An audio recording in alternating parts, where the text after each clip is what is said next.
FishTankTV.com. This is going to be my first video response. Going to give a shout out to my little homie Omar up in Fresno holding it down. He's been hitting me up with a bunch of questions, trying to get his tank right. I wanted to make a video response. That way you can kind of feel me out and see what I'm trying to tell you. This is what I would do for you, dude. Let's imagine this is your tank, alright?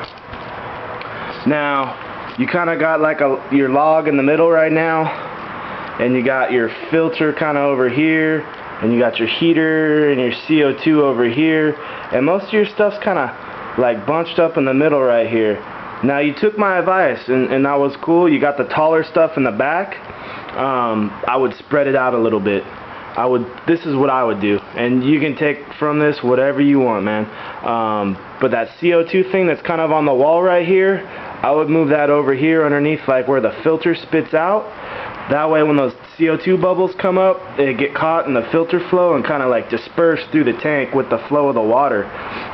When it's sitting kind of over on the side with no current on it, it's just kind of doing its thing right there. But if it's over here and it catches the you know, the filter flow, it's gonna circulate through the tank and kind of overall do a little bit better.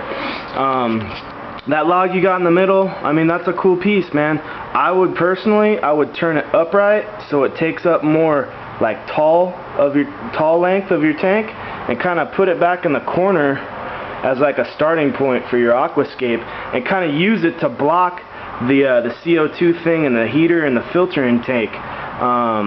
You know, that would kind of help conceal that so you don't see it so much, and that way it kind of lets you check out the tank more, makes it look more natural. Get some of those tall, I know you're going to buy a bunch of plants, those taller, like the repens and the Ludwigia and all that kind of stuff, and your swords, I'd have those towards the back of the tank, because they're going to grow tall. You're going to see the tops of them over anything else you put in there, and it'll kind of help, you know, block out the back of the tank a little bit, and cover up all the cords and anything like that you got hanging back there. Unless you just put like some, you know, some paper, some black construction paper like I got on my tank, or whatever you want to do. The Anubias and all that stuff looks cool, man. I would kind of keep them more, you know, in front of the swords and the taller plants and back.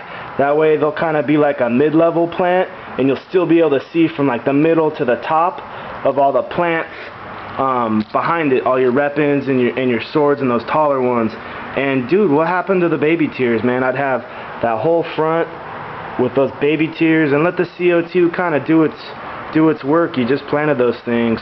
They're not going to grow overnight. It's going to take some time to fill in and make a carpet, but when it's done, it's going to look sick.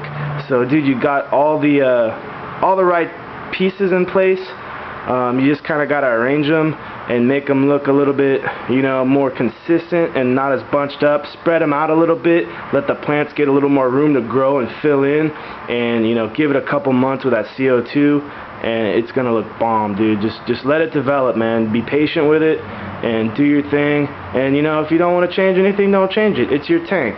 You know, you do what you want. That's the bottom line. But anyway, that's my advice to you.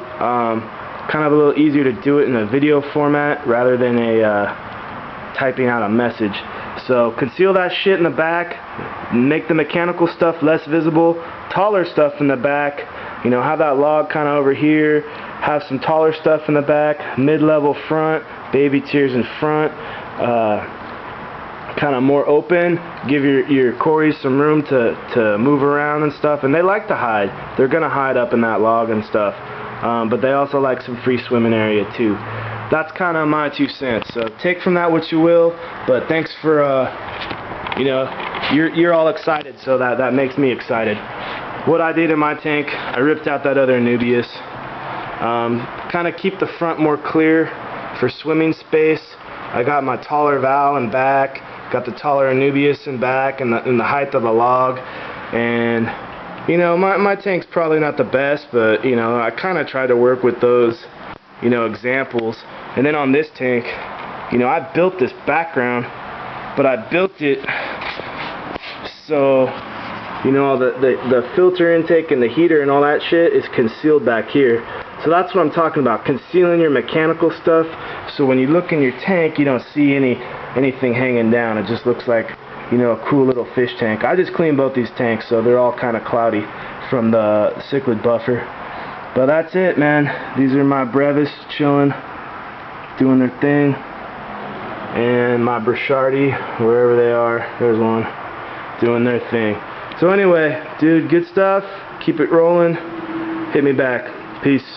And all you other Fish Tank TV people out there, watch Omar's videos and hit him up with some knowledge, man.